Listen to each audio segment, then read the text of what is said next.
Hey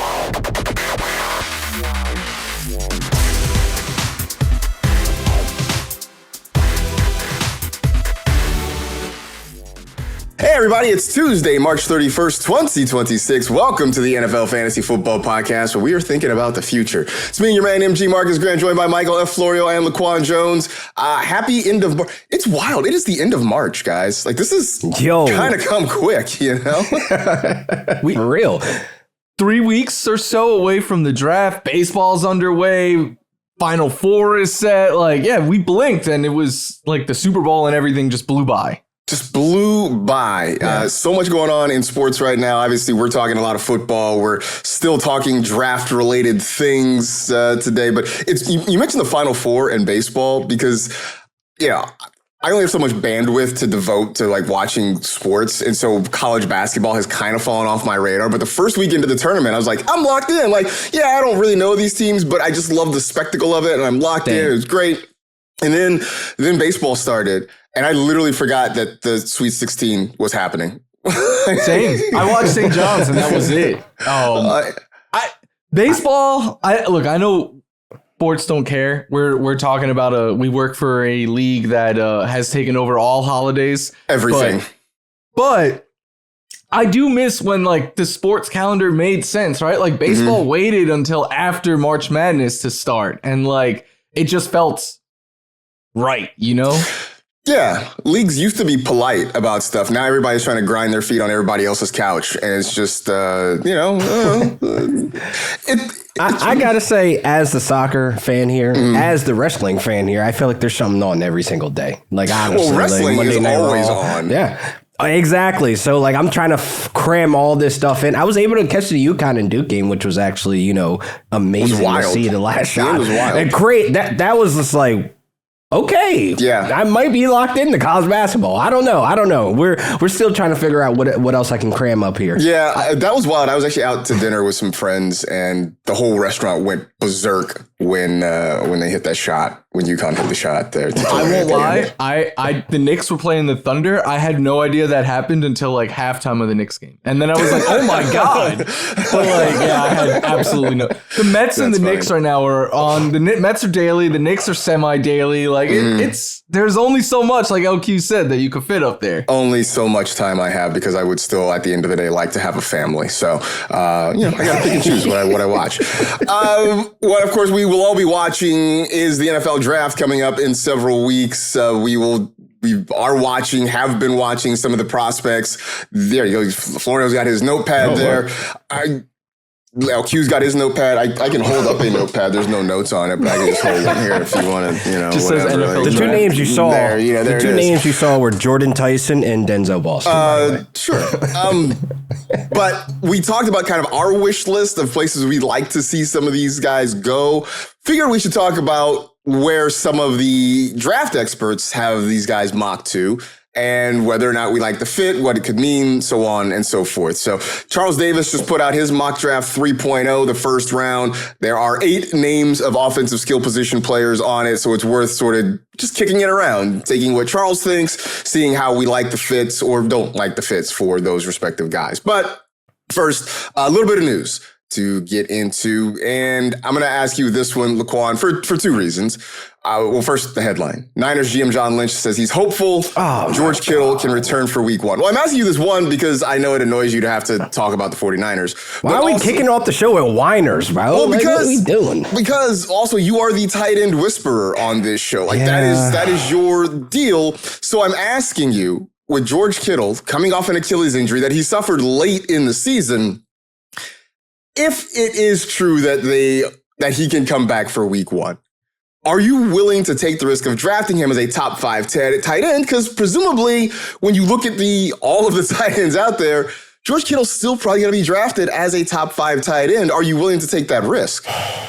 That would be a mistake. I think you draft later Jake Tunges, the backup, tight end. And I think that if George Kittle's ready for week 1, maybe he'll be out there on the field, but we've seen him come back from injury before and make more of an impact in the run game. And we know that Christian McCaffrey, they're trying to whisper that they're trying to break down his load as the season goes on. But at the end of the day, George Kittle's one of the best blocking tight ends out there, also a route runner as well. But I don't know if I'm going to be drafting him as a top 5 tight end because there's other pieces out there that are going outside that top 5. Rondé Gass and Sam Laporta, which I want to whisper. I don't want to be too loud about Sam because, man, that ADP is looking juicy right now in best ball. But I'm just looking at other tight ends that are healthy, that have better opportunities. And I honestly think like George Kittle going off the board as a top 5, that's a huge mistake that you're probably going to have his handcuff Jake ready to go later in drafts. I don't love the idea of drafting a tight end handcuff. Like that feels like just nasty. That feels like burning a roster spot. Don't love that idea. I mean, Florio, we talked about Achilles in terms of running backs, in terms of quarterbacks. It just hampers your mobility. That's really what it does. I'm kind of with LaQuan. Like, I'm scared to touch George Kittle at where he's probably going to go, just because it only takes 1 or 2 people to pull him up in ADP. I just don't love the idea of taking him right after Achilles surgery, knowing that he might not be the same level of route runner right away that we've seen in his career.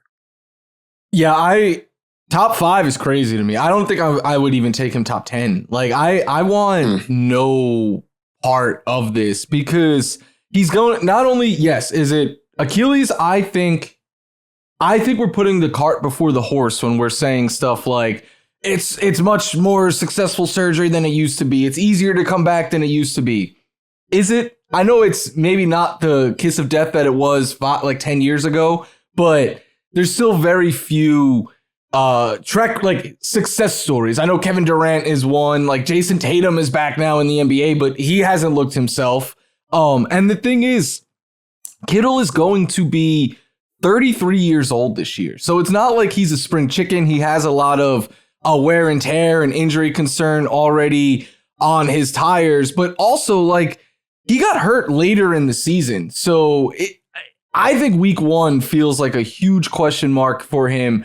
And I wouldn't be surprised if he's on the PUP list. I'd rather take a shot on the younger tight ends. I'd rather wait. Like I'm just not going to. And I'm total, like we talk about the L's list. I'm totally fine having no George Kittle this season. I'm kind of trending that direction. George Kittle back in week 1 at this moment feels a lot like Brandon Ayuk will be ready in week 6. Like it feels he's running drills on the sideline. Right, like just feels a lot like, hey man, Brandon Ayuk week 6, like mark it down. That's kind of how it feels. He tore his Achilles in January. I had to double check this. Mid-January. Like we're 2 months removed from him tearing it. That means at the start of the season, he is going to be 8 months removed from a torn Achilles. Yeah, I want absolutely no part of that. That feels really, really optimistic right now. So I probably the other part of this is you mentioned Sam Laporta. If you want to get a good ADP on him, now's the time to do it, because what's going to happen is we're going to wake up one day in late May and suddenly a whole bunch of people are going to realize, hey man, Sam Laporta's ADP is ridiculously low. And then he's going to be the main character for 2 or 3 days. And then that's going to be it. Like the discounts. I just tweeted yesterday. I was like, Fantasy Streets, please do not be too loud about Sam Laporta. That's you being loud about Sam Laporta. But no, I'm saying it now. Let's not do it. Let's not do it. I'm looking at underdog ADP right now, right? McBride, Bowers feel like a lock. Then, I mean, they are a lock. It's the top 2. Then you got Loveland and Warren, who I do think are going to consistently go 3 and 4. I'm pushing Sam Laporta up to 5 at that. Like that's respectable. I would do it. I think that's a good ranking. But LaQuan, you saying, hey, everybody, don't be loud about Sam Laporta. Look, this is for people who listen to me and win championships when I talk about the tight end. That's all I'm just saying. That is on par with putting a cookie on a table and telling your kid, don't touch the cookie. That cookie is gone. The cookie. That cookie is gone. The moment you turn your back, there's just going to be crumbs left there. Like, what are you doing, man? Mason will leave half the cookie. that's the type of kid he is. He'll leave half the cookie. So then Laporta's ADP only goes about halfway to where it's going to be. Great. There you go. It won't go too high. So it'll go from top 5. It'll go from like 10 to 7 or something. Awesome.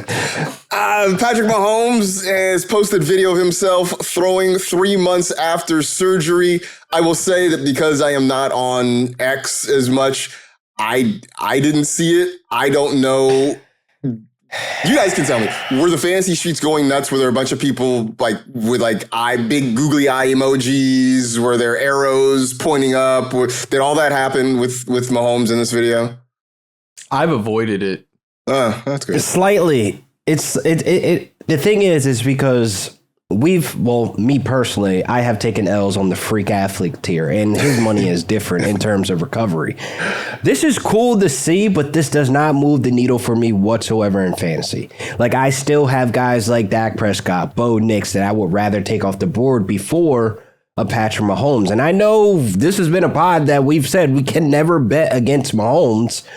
But come on, man. Like, I need to see more. Like, I need to see later in June him being in actual, practice ready game speed to be out there saying, like, yeah, Patrick Mahomes is back. Is your concern the injury or is it the supporting cast? It's the injury. Because, I think when we talk about the Mahomes magic, that involves him moving out of the pocket. That involves him being able to be the Mahomes to extend the plays and to be, mobile as much as we've seen him last year. This does not move the needle for me whatsoever. So then, Florio, is he a top 8, top 10 quarterback for you this year?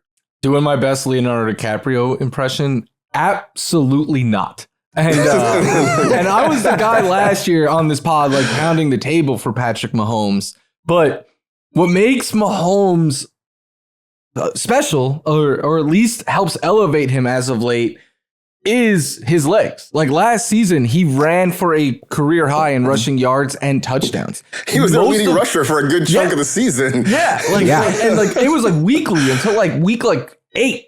He was like, oh, yeah, he's led them in 6 of their 8 games or something like that. But then you look at the passing numbers.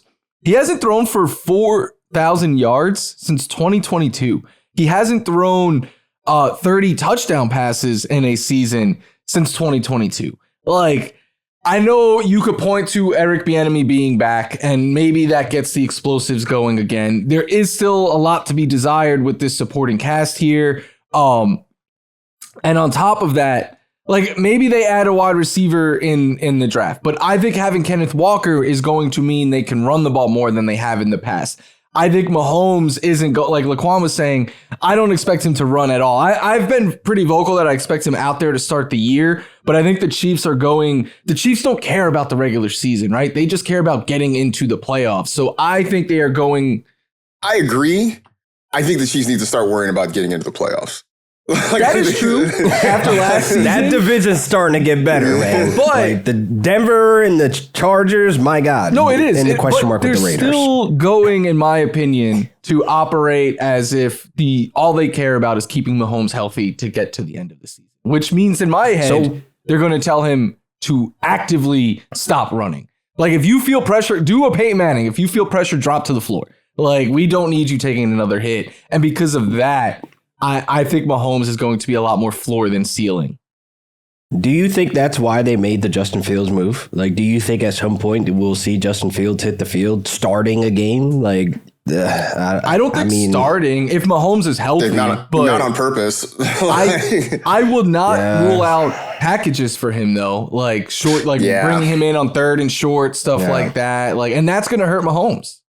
Yeah, I can definitely see the package deal for Justin Fields. But if Justin Fields is starting a game for the Chiefs, that's because Mahomes is just physically incapable of starting a game. I think that's the only way that happens. I'm rooting for Fields, though. Of course you are. That's your dude, man. Forever and ever. Running back news, Najee Harris had a free agent visit with the Seattle Seahawks, also expected to visit the Raiders next. Look, Najee Harris going to the Raiders, he's stuck behind Ashton Genty. That's a non-starter there. But with an opening in Seattle, guys, LaQuan could he be viable there? You know, the Seahawks pretty much basically said that we're fine moving on from Kenneth Walker. We'll find somebody else that's a suitable replacement. Is Najee Harris a suitable replacement? No, coming off an injury, and you already know in previous pods of us having the years together, me calling him as a guy running with over large jeans and their hands. Yes. It's not exactly, the fit that I think will be viable for fantasy or even for the Seahawks. Like, I honestly much rather, if I had to on the clock and I needed a Seahawks running back, I'll go Emmanuel Wilson over a Najee Harris. And again, like the little sprinkle that we saw of Najee, even though he had the camp, he was on the sideline with the eye patch looking like, a pirate. But at the end of the day, he just wasn't productive with his opportunities that we've seen him. And I think him splitting with, possibility with Ashton Dente, it will be like kind of the Clint Kubiak offensive where we saw Kenneth Walker and Zach Charbonnet split, but it'll be more short yardage opportunity for Najee Harris, if anything, which wouldn't be fantasy relevant on a week-to-week basis to even draft. A Najee Harris, Zach Charbonnet backfield, whenever Charbonnet is available again, that's gross. I want no part of that, like, at all. He's going to be, I think Najee, if he goes there, is going to play the Zach Charbonnet role, like a short yardage specialist. I don't think, he was kind of a plotter before he tore his right. I think the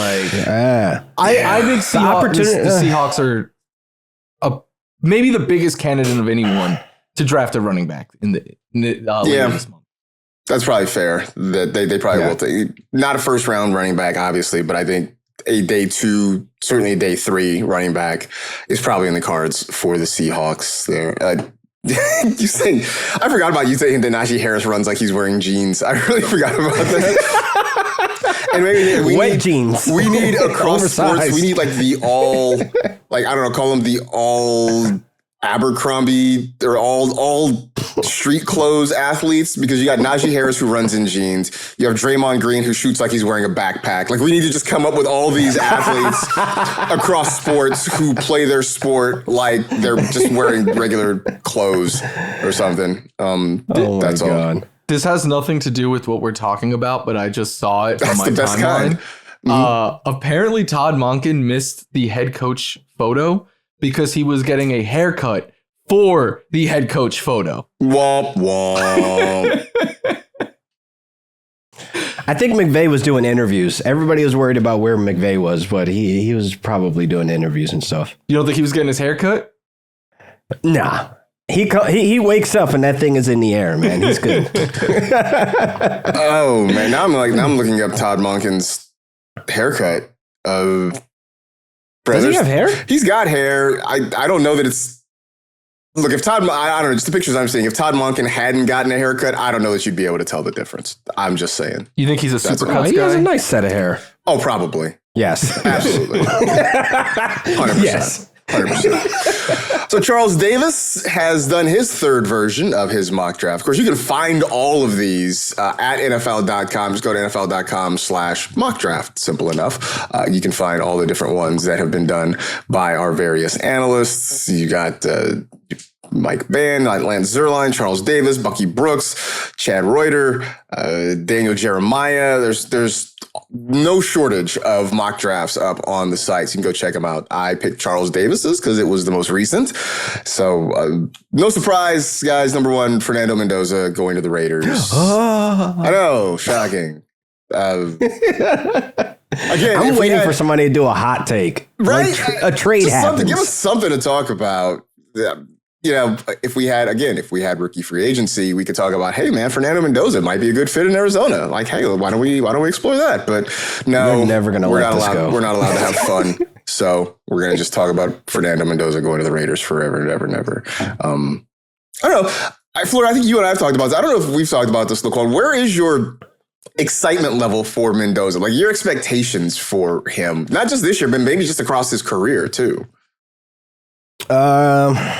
I would say like it will be better than what they had last year with Geno, right? So like we'll be looking at a whole new type of Raiders offense under Clint Kubiak. I mean, the O-line they've improved, but adding one Cinder and Tyler Linderbaum is going to need more than that just to protect Mendoza. You still got to worry about those blind spots. He has semi-mobility, but I think the excitement for Raiders fans right now is that they have the number one pick.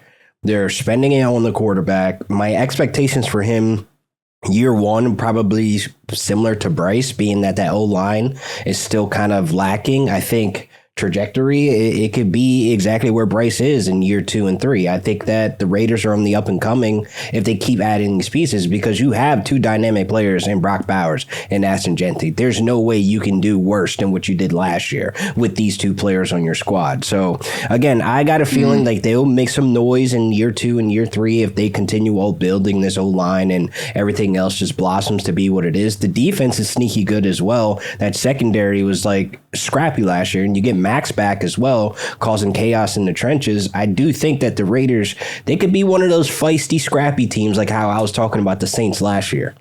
The one thing I will correct you on is it can always get worse.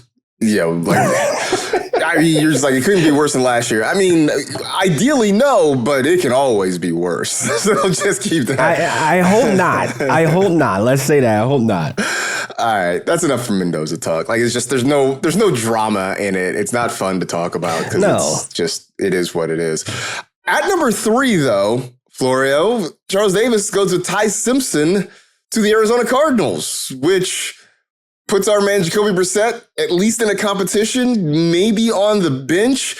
Yeah, Simpson has become one of the most talked about prospects in this draft, and the draft industrial complex seems to be talking him up. 3, that's maybe the highest I've seen him. Wow. I had thought he would be a second round pick. And I'm not going to say I know as much as Charles Davis or a lot of people who, you know, are draft analysts for a living. I just watch them play and I kind of write my thoughts down, and then I let the chips fall where they may. When I was watching Ty Simpson, though, it was like, He has a strong arm. That's the first thing that, like, he can just like flick his wrist and the ball will just go 50 yards downfield. Like, very strong arm. He could put it on a rope. I liked his pocket presence a lot. Like, he did a good job in Alabama when he would sense the pressure and like he doesn't like panic. He just keeps his eyes downfield. He moves around the pocket. He could use his legs a bit. He's not like a running quarterback by any means, but like he could use his legs to scramble and create more time. His mistakes weren't like backbreaking mistakes. Like when he misses a target, it's usually overthrown. So I liked him. The name I wrote down was Mac Jones, though, who was a first round pick a few years ago, but I thought he projected like, you know, like, people would be like, all right, we shouldn't use a first on him, especially a top 3 pick. But the thing is, if the Cardinals do throw all of that out the window, if they take him 3rd overall, like he will start. Maybe he won't start week 1, but I would say by October, he would be their starting quarterback. We do this every year when a team drafts a young quarterback. We say, well, they're not going to play. They're going to sit on the bench. And then by a month into the season, that Jackson Dart, we were having this exact conversation with a year ago. Like, the young quarterback is going to play. Trust me. So I think if you have Trey McBride or if you want Trey McBride, Marvin Harrison, you probably don't want this. You want a season of Jacoby Brissett. I think that is the best fantasy output. But Simpson it seems like there's more and more smoke coming, and probably going to be a first round pick now. Yeah, the first round pick will play thing is real. You only have so many years that you have to evaluate him. And I think especially if it is Arizona, right? For the sake of argument, it's the Cardinals. Jacoby Brissett is not a good enough quarterback where you're like, hey, Ty, we just want you to sit and watch for a year. This isn't, I know Jordyn Love was not an early first round pick. He was a late first round guy, but it's not Jordyn Love going to a team with a Hall of Fame level quarterback still playing at a reasonably high level where it's like, hey, Jordan, you're going to have to wait your turn. And then once we've moved on from Aaron Rodgers and it's going to be your situation, nobody's like, hey, you got to wait behind Jacoby Brissett, man. Like, nobody's doing that.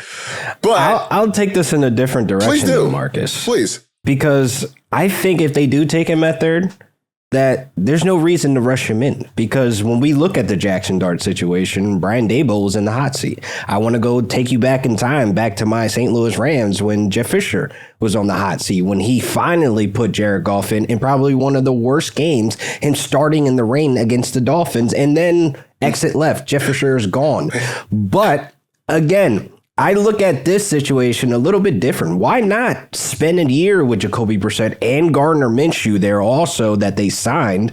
Why not have Mike LaFleur build this molding team if, again, he thinks that Ty Simpson could eventually be his guy? There's no rush because he just got there. It's a first-year head coach, and I think the Cardinals are going to give guys like him some years because look how long it took Gannon to get out. It's like, I think if they take him at 3, they got some years that they can really mold him and get him ready to be polished. But when is the last time, outside of Jordyn Love, that a first-round quarterback didn't play? Like, last year they both played pretty much immediately. With Ward started week 1, Dart came in pretty quickly. The year prior, hot seats. Caleb, Jaden, May, Penix, McCarthy didn't play because he was hurt. Nix, hot seat.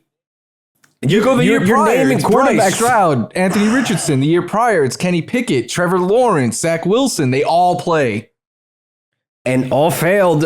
I did think because LaFleur is there right now, why not start with the guy if you're taking a quarterback at 3, this is the guy you think can be your future. Why not let him start? Especially because if you're the Cardinals in that division, nobody's expecting anything of you.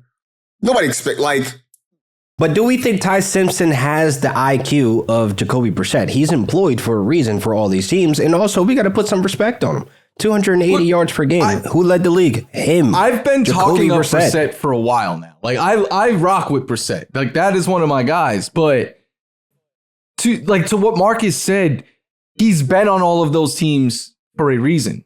Right? He is not a franchise. He's been looked at as the serviceable bridge court. I'm telling you, why would you bench him? But he's not a franchise guy. Ty Simpson is is ideally the thing on the other side of the bridge. You're not going to keep building the bridge when you're already the other side of the river. And we have seen the NFL has changed, right? Like, they want to know what these kids are right away. They want them to get the development and the seasoning because you need to make a decision in a couple of years. Like, are we locking this guy up? So the more you get to see them play and develop them, it's why Tyler Shuck came in pretty quick last year. The NFL has just become a young quarterback league, in my opinion. Tyler Shuck is 33 years old. Young in air quotes. He was young in air quotes. He was a rookie. He has a lot of experience. He stole the job. I don't know off top of right now because I don't have what's in front of me to see his experience as a starter, but I'm pretty sure he's on the cusp of not having that many starts. Ty Simpson does not have that. He was only his full-time starter his final year. That was it. So we've seen this story play out multiple times, and you're telling me a first-year head coach is going to rush it in when you have a Jacoby Brissett to maintain what this offense needs to build. They're not expected to win in year 1. Right, but that's the thing, is that if you play Jacoby Brissett for a year, you win 3, 4, maybe 5 games, and you've learned nothing about the guy. You've burned a year of his, first 4 years. You've burned that year, and you haven't learned anything at all.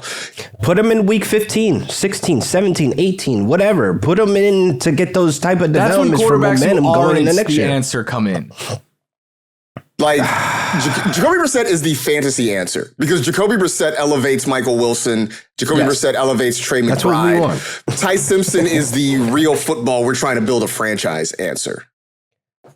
I don't think he's ready. Maybe not. But again, if you're taking him at 3, you believe that he's ready or close enough to being ready that you're giving him reps. I go back to, I remember, I'm aging myself here, but I remember having debates like this. Keep going.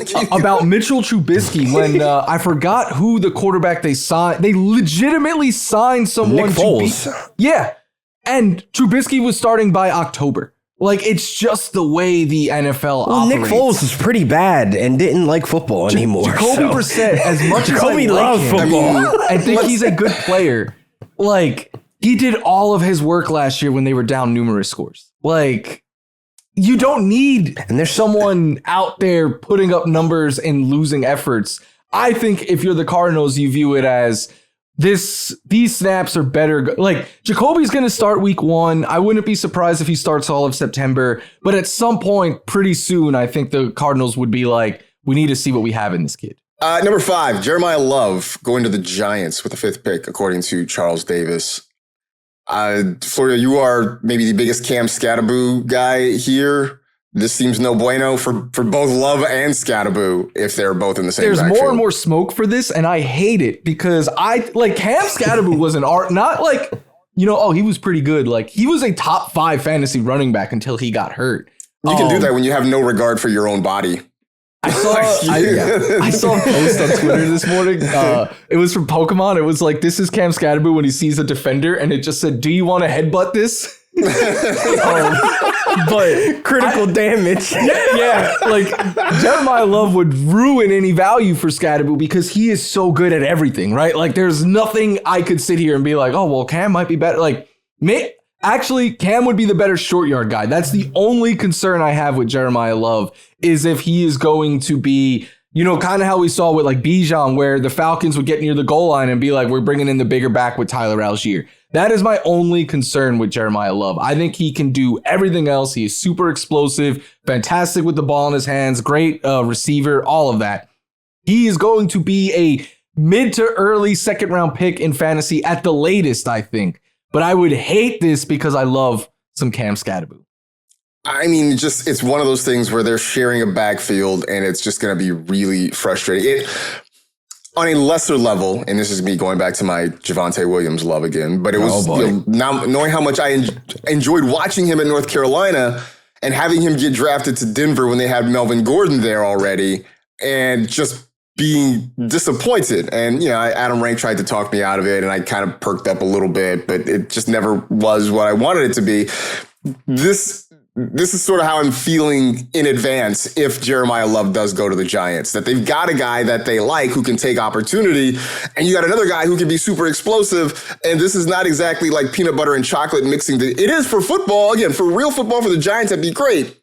For us, it's a downgrade on both those guys because they're going to be battling for touches, and we got to figure out what roles they're going to slot into, and it's not going to be fun. On the real life football standpoint of it, though, Jeremiyah Love already quoted and stated, like, bro, I watch film, I go home, I watch anime, and play video games. Cam Scatterboo's out here licking windows at the Super Bowl Media Week. Like, if you go to my Instagram, you can see it. But we honestly see that Harbaugh wants folks that love the game of football. And I think that Jeremiyah Love going to New York, that'll be the best missing piece that they have. Because their O-line was actually serviceable last year. I think Cam Scatterboo loves football. It's just that in his off time, I have no doubts that he does. In his off time, he's not watching anime. Like, just replace watching anime with licking windows. Like, everybody needs something to do in their downtime. Cam Scatterboo just happens to do something different than Jeremiyah Love. Like, I don't think it's an issue of not loving football. He wakes up ready to hit someone the moment his eyes open. I mean, in your free time, you watch wrestling. I don't know. I play Minecraft. Like, it's just different, Like, I'm not licking windows though. Just saying. I mean, I wouldn't advise it. Like, kids, don't try this at home. But whatever, man. You got to fill the dead hours like some kind of way. Yeah, he's licking windows. You're making a bunch of glizzies. It's all the same. It's all the same. Oh, come on, bro. It's all the same. Ain't no way. Stop that. I really don't understand your irrational dislike of hot dogs. They are delicious. He has such a love for them that he doesn't like that we call it out. Stop. I am not the glizzy lord. I am not the Glock Lesnar. You seem to be so offended when we point out the fact that you enjoy hot dogs. Maybe if you stopped calling them glizzies and called them hot dogs, you'd be less offended by that. Somehow, bro, it's an East Coast thing, man. I know, but the word itself seems inappropriate. I know it's not. It's one of those words that's not inappropriate, but sounds inappropriate. So the glizzy lock monster. Just call them hot dogs like regular humans do, and you're fine. His favorite athlete is Joey Chestnut. Vallejo's finest, man. Shout out to Vallejo, California. At number 6, Charles has the Browns taking Carnell Tate. LaQuan, are we just writing off Carnell Tate because he's going to the Browns? Does that just mean it's over? Short answer, yes, because it's over. It was a nice ride. We had a great, pre-draft. But to be honest, Shador changing his number to number 2. I think Todd Monken in the building. Does that make a difference? That's all we have. That's all we have in Cleveland to look at and be like, okay, maybe change is on the way, you know? Like, I want to be as loyal as the Browns fans are to the Browns because it's just like, they could paint any type of picture that it's Super Bowl. You know what I mean? Like just seeing that, them reacting to these mock drafts. They want Carnell Tate. They want Jordyn Tyson. They want Jeremiyah Love. I mean, guys, like hold up, Quinshon Judkins is there. But I think when we look at Carnell Tate going to the Browns, it's not going to be as, you know, our expectations are going to be as high as that we thought if he went anywhere else. I'm going to say a thing that I know is fully and totally unfair of me to ask Browns fans to do, right? I get it, but I'm going to say it anyway. Y'all should stop going to games. No. You should really stop going to games. And do what, Marcus? Lick windows. We've been to Canton. Lick windows. Watch anime. I mean, my point being that, and I understand, the NFL has huge revenue sharing. And so much of its revenue and so much of the team revenue comes from TV deals and merchandising and what have you. But at some point, bad teams stay bad for a reason. And usually it's a thing that starts at the top. It starts with ownership. It starts with front offices. It starts with just a continual series of bad decisions being made over and over again. But there's no motivation for those ownership groups or those front offices to get better when 8-9 times a year, they look out and the place is packed. And it sort of meant one thing back in the days. I'm old enough to remember NFL blackout rules, where if you hadn't sold like 75% of your tickets by Thursday, then the game wasn't going to be on TV in the local market. So it made sense. Hey, we got to show up so the games can be on TV so we can get that recognition. That doesn't really exist anymore. And so I get it. I understand how much the Browns mean to the community. I know how much they mean to the fan base. I understand. And that's why I preface this by saying I know it's an unfair thing to ask. But if y'all want to stop adding names to that ridiculous quarterback jersey that now runs like a CVS receipt, like at some point, the fan base has to leverage what power it has. And really the only power they have is to just not show up. Like,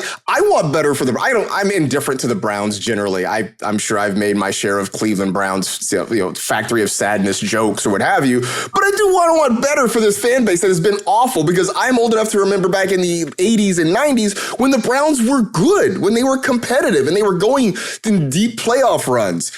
That hasn't happened. You could be 35 years old and you don't know success for the Cleveland Browns. The only way I think it gets better is at some point they have to flex their muscles of fan base and say, F you, we're not showing up until you get your stuff together. I almost cursed multiple times in there. Until you get your stuff together. Kyrie, get the bleep button. Again, I understand, like, if all Browns fans are right now, giving the middle finger to their phones or computers listening to this and saying, screw you, I totally understand. But I don't know any other way for the Browns to get better until their fans basically rise up in a group and tell ownership, we are sick of this and we're not showing up again until you figure it out. That's all great. But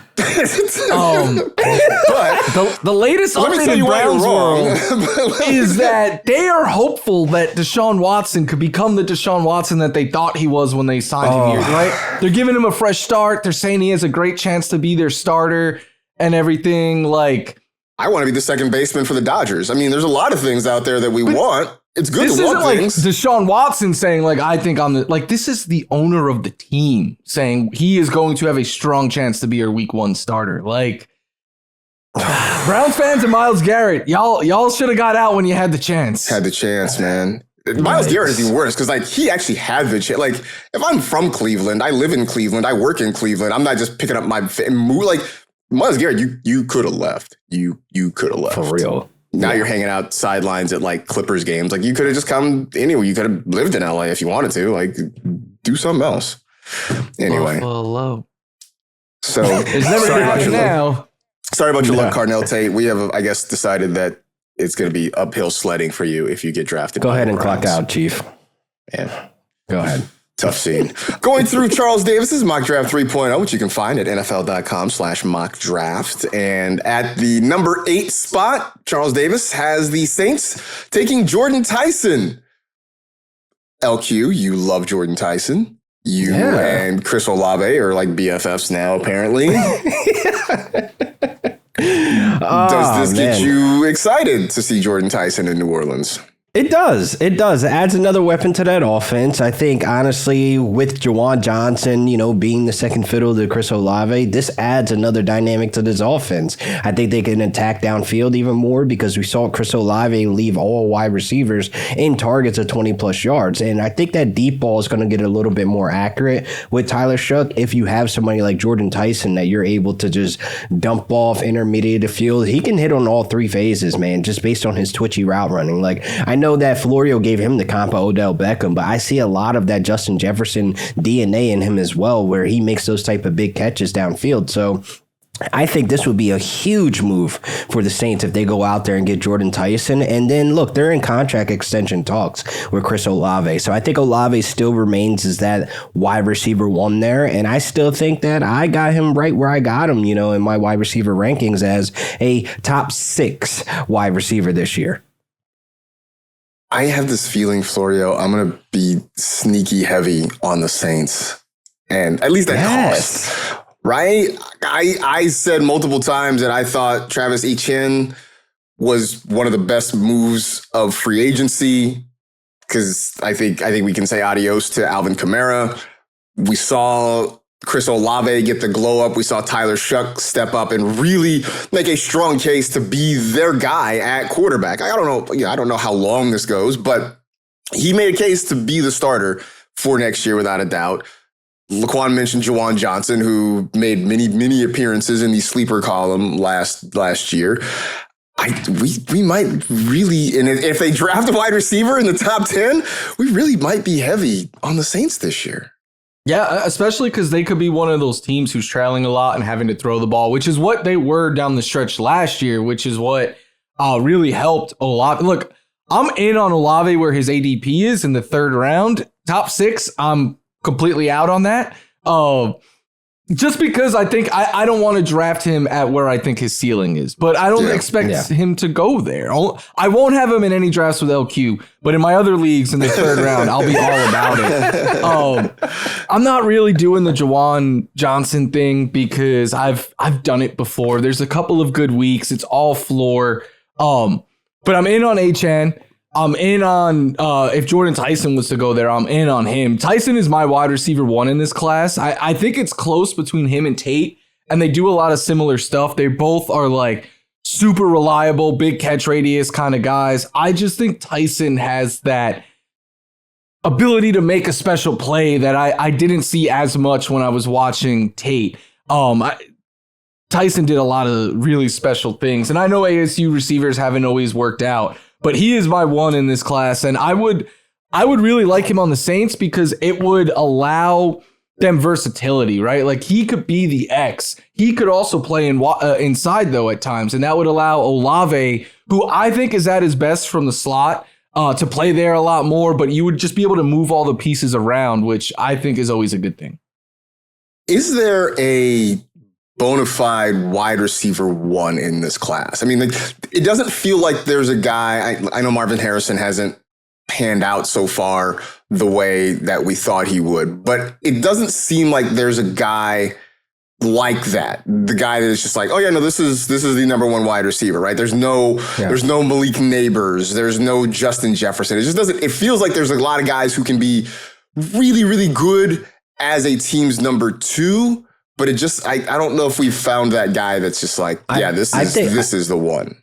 I think for real life purposes, I think Carnell Tate is undebatably the wide receiver 1. And that goes beyond of him being a threat on all 3 levels because out of this wide receiver class, he's elite at run blocking. And I think that's what more teams are looking for. Is he an all-around type of wide receiver? Because when you look at him, when he contributes to the run blocking phase of wherever, he goes, they're going to look at that as like, hey, we're going to want to run the ball ground and pound because he's going to be able as the guy on the perimeter. I mean, again, Sean McVay loves his wide receivers that can block. We're sitting at 13. If we could trade up and get ourselves a Carnell Tate, then we're looking pretty. But I think more so, undoubtedly, he's the wide receiver one of this class. Yeah, I mean, I think he is, but again, it's not. I guess when you hear Tyson. Conversations about the draft. No, I love Tyson. I love Tyson, but the red flags are gonna just be hesitant of the injury history with him, and I think a lot of people are looking at that and probably don't want to spend that high investment. So that's why I think Carnell Tate is the first wide receiver off the board in the draft. It wouldn't surprise me if he's the first off the board. Doesn't mean he'll be the best. Like Malik Neighbors is better than Marvin Harrison Jr.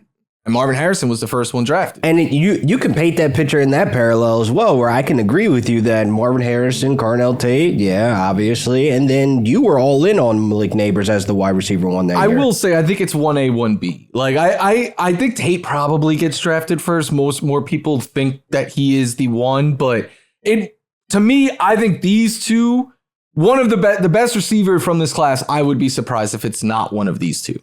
I think there's a fall off after them. Lemon. Go ahead, MG. No, Lemon in there. Look, you guys know how I feel about Makai Lemon. I think he's. I won't say he's being underrated, right? He's still considered one of the top 3 prospects in this draft, so he's not underrated. I just think it's a draft class that doesn't have a lot of sizzle. That doesn't mean these guys are going to be bad.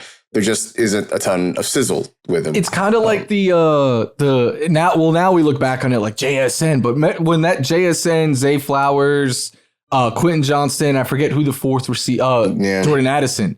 That receiver class, we were like, it's a lot of good, not a lot of like elite sizzle, like you were saying. And then JSN proved us wrong, but I mean he did, but I think it feels like this is sort of there too as well. At number 11, according to Charles Davis, the Dolphins taking Kenyon Sadiq, who, for fantasy purposes, seems like the only tight end that actually is going to get any run in real drafts, in dynasty startup drafts, rookie drafts, what have you. I'm assuming this is your guy out of this class, LQ, because who else could it be? Starting to hear the chatter that maybe the athletic testing, aside from the speed, that maybe we're a little too high on him, that maybe he has bust potential. I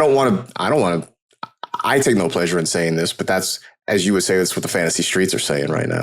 I think bust potential is fair because it's a tight end, and I like the Dolphins fit. I think he goes there, he'll be the number one option. Obviously, as of today, what we see they have in their wide receiver room, it's not as strong, but I think if Sadiq goes there, then we're going to get an immediately fantasy impact. And I think, honestly, him demanding that target share, we look at him as an athletic freak of what he's able to do. He's essentially a big body wide receiver, and you see these types like the Jonnu Smiths, the Rondé Gaskins, to all these other athletic, tight ends that are able to get Chiggs. I think that, Sadiq fits in that category where he's going to make an impact in year one if he lands in a fairly target share, a tight end friendly offense. But when we have Malik Willis with only 6 starts and we have a very small sample size, it's still that question mark of how much are they going to get out of Kenyon Sadiq? How much value are these targets going to be? Because is this going to be an offense that's going to be in more scoring opportunities than not? Because we're going to need touchdowns from him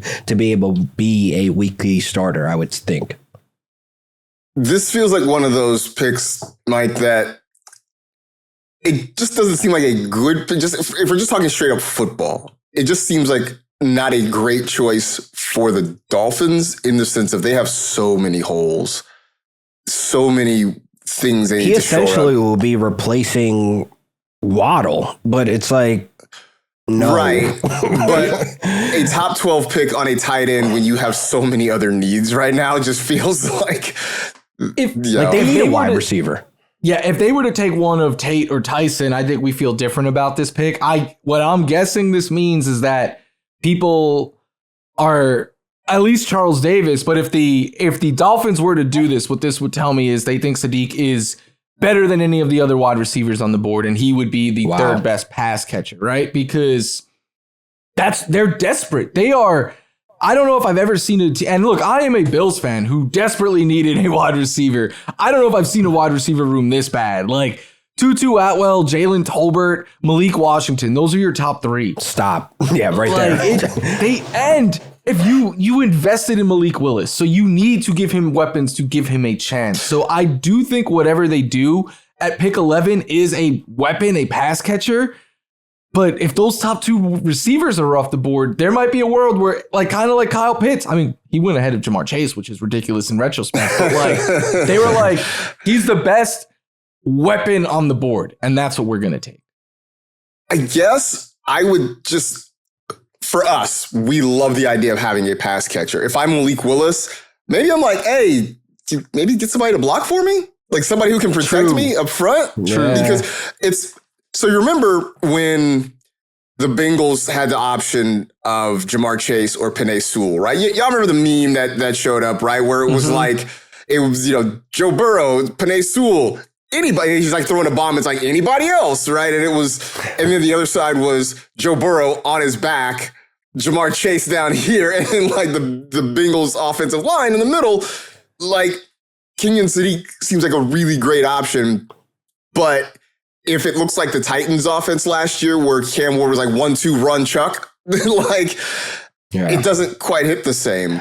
I can make sense of this pick at 30 because they have 2 first-round picks. Mm-hmm. But at 11 and you take him off the board, which still a Makai Lemon, which still like at, let's say Jordyn Tyson still on the board, like that would be like reaching. Because like I don't think Sadiq's going to go as high as everybody thinks he is because, again, it's a tight end. Not many of these teams actually need a tight end. They either have a starter or already drafted one last year. So I think at 11, taking a tight end, then yeah, we're having the same conversation we're having now. Like they're in trouble.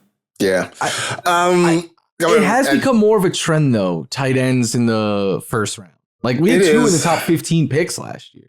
Yeah, no, you're right. It is. I don't know if it's, I don't know. I'm not saying it's what they should do, but Eli Stowers is the second tight end prospect, and I think there's still a gap between him and Sadiq. Like I just don't see them taking him at 11 when you could possibly get him at 30. Like that'll just be a huge reach. I don't know if he's there at 30 though. With the way that tight ends have been getting drafted lately. Who knows? Yeah. The next up on the list at number 13. Your boy. It's Makai Lemon to the Panthers. Now, look, I know how you guys feel. This is interesting. I don't know that you guys, it's not fair to say you dislike Makai Lemon. You just like the other two guys better, and that's fine. Like, that's fair. Whatever. Makai Lemon to the Panthers, though, right? Putting him in that offense, having him play across from Tet McMillan, Teteroa McMillan, because his mother does not like Tet. Giving Bryce Young another option. I don't know, Florio. I like the fit at least. He's a talented guy. You put him there where he doesn't have to have the whole weight of the world on his shoulders. It seems like a really nice opportunity. And it would allow him to play in the slot, probably as the primary option there, which I think is where he's best suited. He can play out wide. I do think Marcus, and you could speak on this better than me, I think Lemon is one of these prospects that he's kind of held back by the way he was used in college. Like they weren't using him as a traditional X. They weren't using him to stretch out the field. I wrote that and maybe this is because I'm just scarred from it. It was like watching the Bills use Khalil Shakir all year. Like you cannot catch a ball if we do not see the line of scrimmage on the field. I know at times Lemon was used more than that, but so many of his touches, in my opinion at least, were just like generated quick comeback routes, stuff like that, like little screens. And he's fantastic with the ball in his hands after the catch. But I again, it's not his fault, but I wish we got to see him used a little bit more like a real number one. On the Panthers, though, he would be a good fit there. It would be their third first-round wide receiver in the last 4 drafts, which is a lot. But yeah, I guess that's saying something more about one of the other 2 that they've already drafted. But you have Jalen Coker there as well, who I think is underrated and could be in the slot. So yes, my first thought here was I get it. And you want to surround Bryce Young with weapons, and I think he makes them better. But I don't think this is a dream fit for either side. I think if this were to happen, I think it's more of a shot across the bow. Xavier Legette is kind of what that is. I don't want to say his name because he's a friend of the show. I mean, it is what it is. It is what it is. I think it's the organization. He's a huge talking. red zone threat. I don't think that goes away. I think your feeling on Lemon and his usage is not wrong. He was the guy we just want to get the ball in your hands however we can. I think Jacoby Lane was the guy they looked at more, not as a necessarily traditional X, but he was the downfield guy.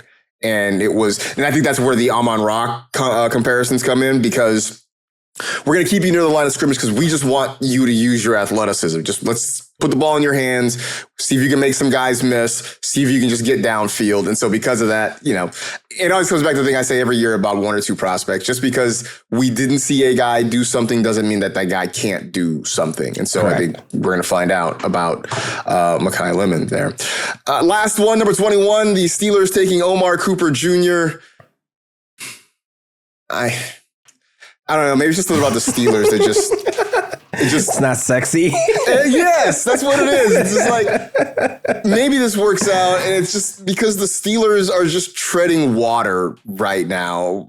We're all expecting Aaron Rodgers is going to be the quarterback again this year. The current wide receivers they have there in DK Metcalf and Michael Pittman, like, they're nice players, but they don't necessarily blow you away. We're not trying to pull them up the board in fantasy. We're drafting them.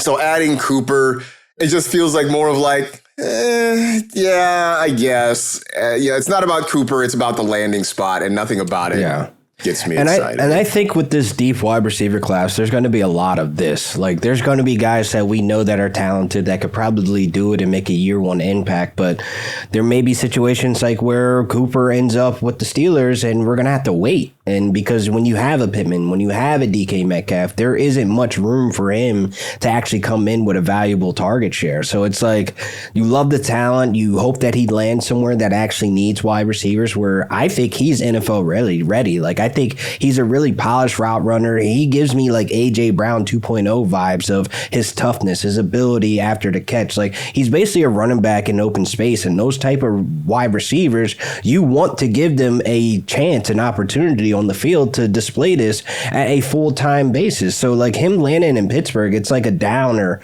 kind of like, in rookie drafts. Like, this is why we do rookie drafts after the draft, because I know some folks that are doing rookie drafts next week just because they're itching to draft. And I know, again, like Omar to me feels like he should be a first round draft pick, like in the late 20s, maybe even in that 2025 spot. But again, I just feel like him landing here, it just kind of turns you off completely. Florio, feels like the Steelers might be my anti-Saints, whereas like, hey man, I sneakily might have a lot of Saints. I'm very blatantly not. If I draft a Steeler, you can rest assured that it'll be followed by this sound. I guess it's going to be. It's like, I don't plan on taking any of them. Like, there's not a single Steeler that at ADP. I want Rico. I don't want any Rico. I'm good. Suave. I don't like that he is playing the villain right now. Like, he's angry, bro. Like, he partly because he thinks he's Le'Veon Bell. But I do think I think it's going to be a lot like last year, where maybe Warren is now the Kenneth Gainwell in this situation, but they're going to eat off of each other's plates in a very annoying way. DK and Pittman are going to eat off of each other's plates, and I don't trust that the passing attack is going to be much better than it was last year. Like, I just want absolutely no. And if you add, I like Omar Cooper. I do agree with LQ. He's someone you kind of got to generate touches for. I wrote Jaden Reed as one of the names while watching him, but like, if you could generate touches for him in Pittsburgh, you'll be generating them for someone else's fantasy team. Yeah. So here's something interesting, and I understand there's not a ton of value in depth charts this time of year because so many things can change, but just looking at the Steelers depth chart on our lads, they have Darnell Washington listed ahead of Pat Fryermuth. Wow. Right. Is it because of the height? Is it because of the height? I mean, he is a monster on wheels, is what he is. Look, and again, it's late March, so yeah, whatever. Like, this is obviously Mike not McCarthy gospel. Made Robert Tonyan fantasy relevant. It's obviously not gospel, but I just saw that as I was looking at the depth chart. I'm like, that's interesting. Wow. So Yeah. So that is our look at Charles Davis's mock draft 3.0. Again, you can go to NFL.com/mock drafts and find all of them for whatever analyst and draft expert that you'd like to read. As we wrap up the show, want to finish this episode with a bit of an announcement. This show is going on a hiatus. We know that we are not going to be here for a little while. We are hoping that this is more see you later than goodbye. Rock with us on socials, right? Like I plan on going live on like Instagram and Twitter and stuff like that. I want to do stuff with these two. I do want to just real quick though, thank everyone. This pod is really how I got my start here at the network. Like Marcus, I was in my second day in office and you had me up in the Culver City parking lot on this show. That's why I wore this hat today. Just want to say I appreciate everyone rocking with us all these years. This is my favorite show to do. I look forward to it all the time. I enjoy you guys giving me the opportunity to even come on the show and get the reps. And I think this has been great 3 seasons of me on this show and kind of developing into what we call this friendship, this family. And shout out to the folks behind the scenes and the producers and everything else, man. Thank you so much. Yeah, for sure. Big shout out to Kyrie Douglas, who has been with us for last couple of seasons. In fact, it was certainly Kyrie's idea when we had James Reber on talking NGS stuff. That was his brainchild and just, getting this thing together and graphics and video and all that kind of stuff. So certainly great for now. One last thing, though. Yes. Riley Leonard.